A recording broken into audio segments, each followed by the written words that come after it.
বিএনপির আয়োজনে যে আমরা আমাদের কাঙ্ক্ষিত মানুষকে পেয়েছি, আমাদের ভাইকে পেয়েছি, আমরা তার কাছ থেকে জানার চেষ্টা করব। এই যে 34তম যে শাহাদাত বার্ষিকী চলছে, শহরের বিভিন্ন জায়গায় আপনি ঘুরেছেন, আপনার কাছে কেমন লাগছে এবং মানুষের ভাবনাগুলো কি? ধন্যবাদ আপনাকে।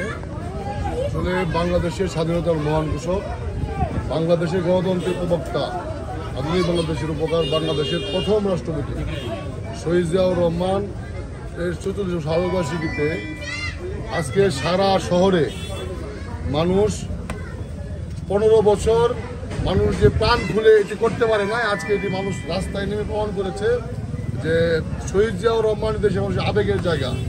বাংলাদেশের নাম এবং শহীদ জিয়া দুইটি নাম, একটি নাম আরেকটি নামের সঙ্গে সম্পৃক্ত। বাংলাদেশ নাম লিখতে হলে শহীদ জিয়া লিখতে হবে, আর শহীদ জিয়া নাম লিখতে হলে বাংলাদেশ লিখতে হবে।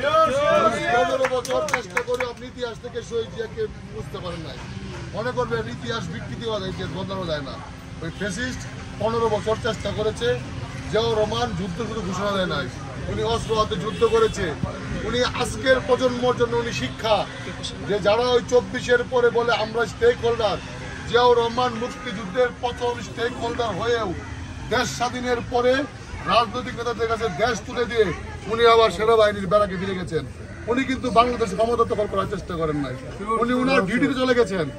জিয়াউর রহমানের আপনি যাই যেখানেই ধরবেন, জিয়াউর রহমানের জীবনী আপনি এই বাংলাদেশের এই যাবৎকালে যত জীবনী আছে, Ziaur Rahman is the best leader Bangladesh. ধন্যবাদ।